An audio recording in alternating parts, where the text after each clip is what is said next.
Hello everyone, welcome to Source of Study. मैं आज class 10th का बिहार बोर्ड का सिविक्स का फर्स्ट चैप्टर डिस्कस करूंगा। इस चैप्टर में जितने भी क्वेश्चन होंगे, इम्पोर्टेंट क्वेश्चन होंगे, एमसीक्यू फॉर्म में मैं डिस्कस करूंगा। मैं आप तक वीडियो लेके आ रहा हूं। मेरा नाम है राजेश कुमार। अगर आप इस वीडियो का PDF चाहते हैं तो आप हमें इन टेलीग्राम आईडी पे फॉलो कर सकते हैं। इसके अलावा मैंने ज्योग्राफी हिस्ट्री का वीडियो अपलोड कर दिया है। अगर आपने उसे नहीं देखा है तो आप उसे भी जा कर के देख सकते हैं और उसका लिंक आपको डिस्क्रिप्शन में मिल जाएगा। ओके, तो चलिए देखते हैं इस वीडियो का फर्स्ट क्वेश्चन क्या है। फर्स्ट क्वेश्चन है, निम्नलिखित में से भारत के लिए कौन सा कथन सही है? ऑप्शन नंबर ए, धार्मिक स्वतंत्रता का अभाव है। बी, यहाँ धर्म की प्रधानता है। सी, यहाँ धर्मनिरपेक्षता का सिद्धांत है। डी, यहाँ धार्मिक सौहार्द का भी अभाव है। क्या होगा इसका आंसर? ए, बी, सी या डी? इसका आंसर हो जाएगा ऑप्शन नंबर सी, यहाँ धर्मनिरपेक्षता का सिद्धांत है। यहाँ कोई भी व्यक्ति अपनी इच्छा अनुसार कोई भी धर्म मान सकता है, छोड़ सकता है, वह उस व्यक्ति के इच्छा पर आधारित है। ओके, नेक्स्ट की ओर चलते हैं। और जो स्टेटमेंट वाले क्वेश्चन है उसको ध्यान से पढ़ना है, सही से पढ़ना है, फिर अटेम्प्ट करना है क्वेश्चन क्या कर रहा है, तब आप सिविक्स का खास करके आप सही उत्तर तक पहुंच पाएंगे और आपको समझ होनी चाहिए। दूसरा है, निम्नलिखित में सही कथन कौन है? ऑप्शन नंबर ए, बड़े लोकतांत्रिक देशों में ही सामाजिक विभेद उत्पन्न होते हैं। ऐसी बात नहीं है। दूसरा है, लोकतांत्रिक व्यवस्था में एक व्यक्ति की कई पहचान होती है। जैसे कि मैं एक लड़का हूँ। ओके, मैं एक लड़का हूँ तो मेरे अर्थात मैं एक मेल भी हूँ, एक स्टूडेंट भी हूँ, एक टीचर भी हूँ। मतलब अलग अलग क्षेत्रों में अलग अलग पहचान है। मतलब इसका आंसर हो जाएगा ऑप्शन नंबर बी, लोकतांत्रिक व्यवस्था में एक व्यक्ति की कई पहचान होती है। मैं एक अलग जाति का भी हूँ, एक अलग पुरुष जाति का हूँ, कोई लड़की है तो स्त्री जाति का है, उसकी अलग अलग पहचान होती है। सामाजिक विभेद का राजनीति पर कोई प्रभाव नहीं पड़ता है। सामाजिक विभेद का राजनीति पर प्रभाव पड़ता है और सामाजिक विभेद हमेशा लोकतंत्र के लिए घातक नहीं होते। हमेशा नहीं, कभी कभी घातक भी होते हैं। तो इसलिए इसका आंसर हो जाएगा option number B. Okay, next की ओर चलते हैं। नेक्स्ट है, रंग भेद की नीति के विरुद्ध आवाज उठाने वाले कौन थे? ऑप्शन नंबर ए, George W Bush, Martin Luther king, Abraham Lincoln, D, George Washington. क्या होगा इसका आंसर? ए, बी, सी या डी? इसका आंसर हो जाएगा option number B, Martin Luther King ने रंग भेद की नीति के विरुद्ध आवाज उठाए थे, आपके बुक के अनुसार। ओके, इसके अलावा और भी बहुत सारे व्यक्ति हैं, जैसे महात्मा गांधी हो गया, उसने भी आवाज उठाई थी। ओके, नेक्स्ट की ओर चलते हैं। नेक्स्ट है, सामाजिक विभेद की उत्पत्ति का प्रधान कारण क्या? ऑप्शन नंबर ए, जाति, बी, क्षेत्र, सी, जन्म, डी, कोई नहीं। इसका आंसर हो जाएगा ऑप्शन नंबर सी, जन्म। अगर आप कोई आदमी है, उसका जन्म आप हैं और आपकी जन्म जो है ये जाति में हो गया, तो यहीं से आपका सामाजिक विभाजन का स्वरूप, उसकी जो रूल रेगुलेशन होती है, हालांकि ऐसा तो होना नहीं चाहिए, लेकिन फिर भी लोग मानना स्टार्ट कर देते हैं।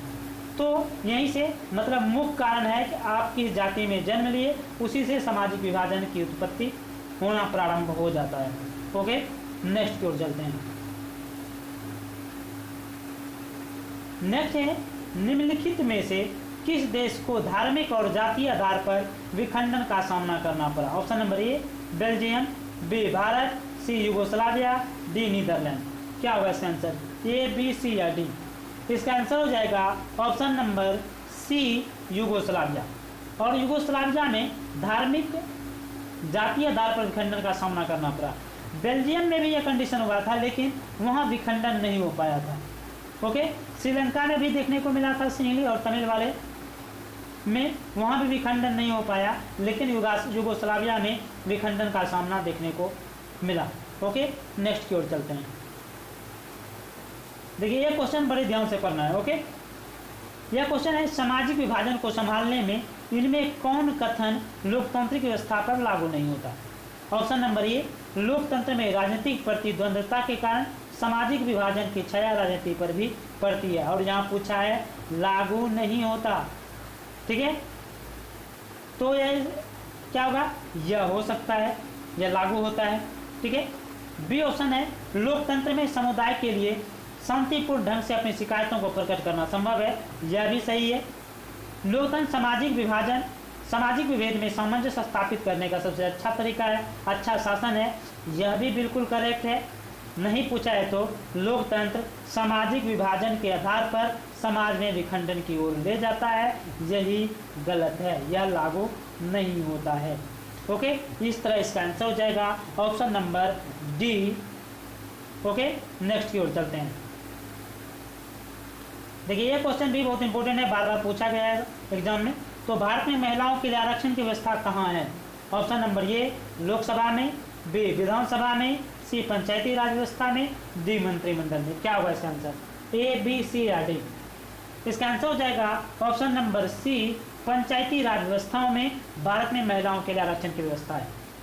और कितना प्रतिशत आरक्षण है पंचायती राज व्यवस्था में, पंचायती राज व्यवस्था में 33% आरक्षण है। और बिहार ही एकमात्र राज्य है जहां महिलाओं को पंचायती राज व्यवस्था में 50% आरक्षण प्राप्त है। और लोकसभा में अभी तक हुआ ही नहीं है, विधानसभा में होने की बात ही नहीं हुई है अभी तक। ओके, तो इस तरह इसका आंसर हो जाएगा ऑप्शन नंबर सी, पंचायती राज संस्थाओं में भारत में महिलाओं के लिए आरक्षण की व्यवस्था रखी गई है। ओके, नेक्स्ट की ओर चलते हैं। यह भी इंपॉर्टेंट क्वेश्चन है, श्रीलंका में सत्ता में भागीदारी के संदर्भ में सही क्या। ऑप्शन नंबर ए, अल्पसंख्यकों को प्रभुत्व बनाए रखने का प्रयास, सही पूछा है। तो अल्पसंख्यक कौन, वहाँ एक दो तरह की भाषा बोले जाते थे, एक था सिहली भाषी लोग, एक था तमिल भाषी लोग। और तमिल बोलने वाले को अल्पसंख्यक बोला गया, जबकि सिंहली बोलने वाले को बहुसंख्यक बोला गया। ओके, तो इससे संबंधित क्या कथन सही है, तो इसका तो ऑप्शन नंबर ए गलत हो गया। बहुसंख्यक सिमली भाषाओं की उपेक्षा तो नहीं की गई है, ऑप्शन नंबर बी भी गलत हो गया। तीसरा है संघीय स्थापना कर सभी क्षेत्रों के हितों को ध्यान, यह भी गलत है। चौथा है डी नंबर, सरकार की नीतियों द्वारा सिंहली भाषी बहुसंख्यकों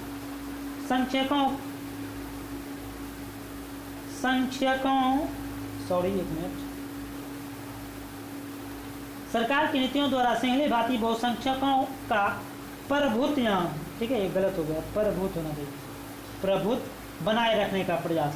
ठीक है, इसका आंसर हो जाएगा ऑप्शन नंबर डी, इस क्वेश्चन का जवाब हो गया डी। ओके, नेक्स्ट की ओर चलते हैं।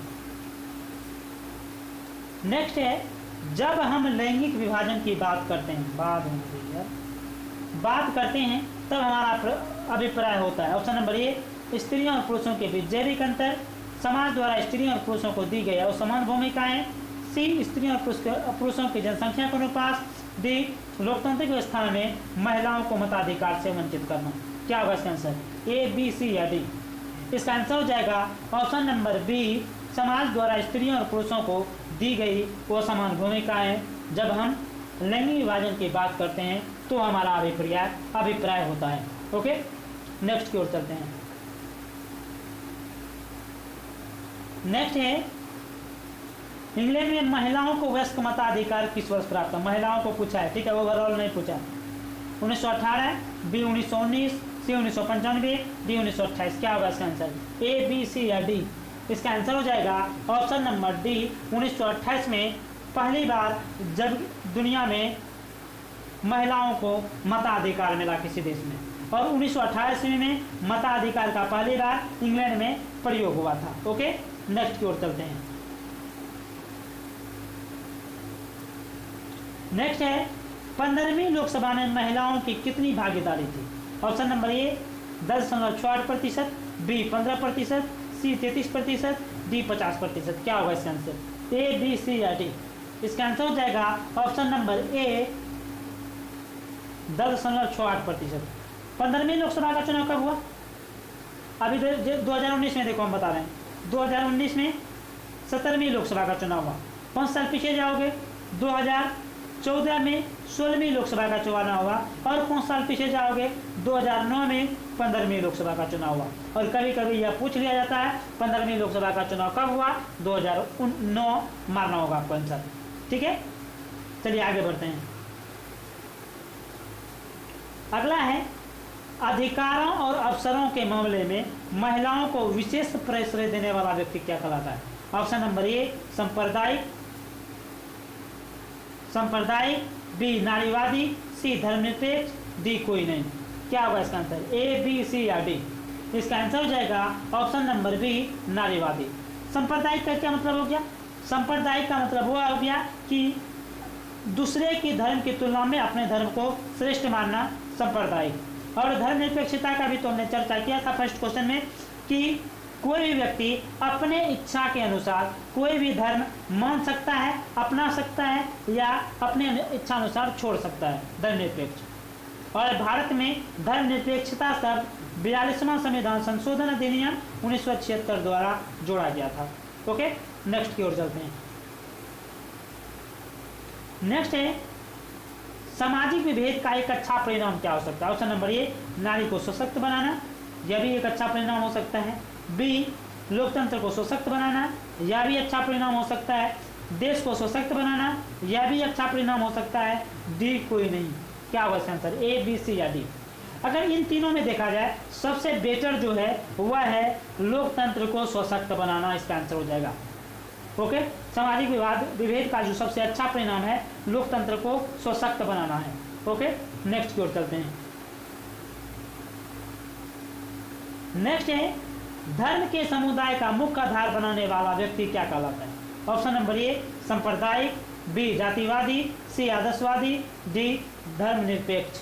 क्या होगा इसका आंसर, ए बी सी या डी। अभी हमने जस्ट बात किया सांप्रदायिकता क्या कि अपने धर्म को दूसरे के धर्मों की तुलना में श्रेष्ठ मानना, बड़ा मानना सांप्रदायिकता। और धर्म को समुदाय के आधार पर मानने वाला व्यक्ति सांप्रदायिक कहलाता है। ऑप्शन नंबर ए इसका सही है।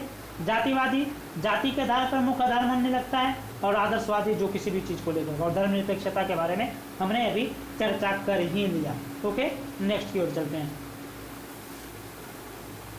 नेक्स्ट है निम्नलिखित में कौन लोकतंत्र में रंग भेद के विरोधी नहीं थे। मार्टिन लूथर किंग यस थे क्योंकि इसके साथ दुर्व्यवहार हुआ था। महात्मा गांधी साउथ अफ्रीका में इसने विरोध कर दिया था, इसके साथ भी दुर्व्यवहार हुआ था। ओलंपिक धावक टॉमी स्मिथ और कार्लेस इसके साथ भी दुर्व्यवहार हुआ था, यह विश्व स्तर के खिलाड़ी होने के बावजूद भी। और जेडी गुडी यह नहीं थे रंगभेद के विरोधी, लोकतंत्र में रंगभेद के विरोधी नहीं थे। ओके, नेक्स्ट की ओर चलते हैं और आज का लास्ट क्वेश्चन देखते हैं इस चैप्टर का। किस लोकसभा चुनाव के बाद महिलाओं की भागीदारी 10% से अधिक होगी। ऑप्शन नंबर ए 16%, बी 15%, 16वीं लोकसभा, बी 15वीं लोकसभा, सी 17वीं लोकसभा, डी 20वीं लोकसभा। चलिए, तो हमने अभी तीनों का डिस्कस कर लिया था और 20वीं लोकसभा का चुनाव अभी भारत में नहीं हुआ है। ओके, क्या होगा इसका आंसर, ए बी सी या डी। इसका आंसर हो जाएगा ऑप्शन नंबर ए 15वीं लोकसभा के बाद भारत में महिलाओं की भागीदारी लोकसभा चुनाव में 10% से अधिक हो गई। आज के लिए बस इतना ही, मिलते हैं नेक्स्ट वीडियो में। अगर वीडियो अच्छा लगे तो लाइक करें, शेयर करें, कमेंट करें, सब्सक्राइब करें और अपने दोस्तों के साथ शेयर भी करें। और अगर आप चाहते हैं कि और कोई जल्दी से जल्दी मैं वीडियो लेके आऊँ तो आप हमें कमेंट बॉक्स में लिख करके बुक का जिस भी सब्जेक्ट का चाहते हैं उसका नाम और साथ में जिस चैप्टर का चाहते हैं उसका नाम भी लिख करके हमें सजेस्ट कर सकते हैं। ओके, तब तक के लिए जय हिंद।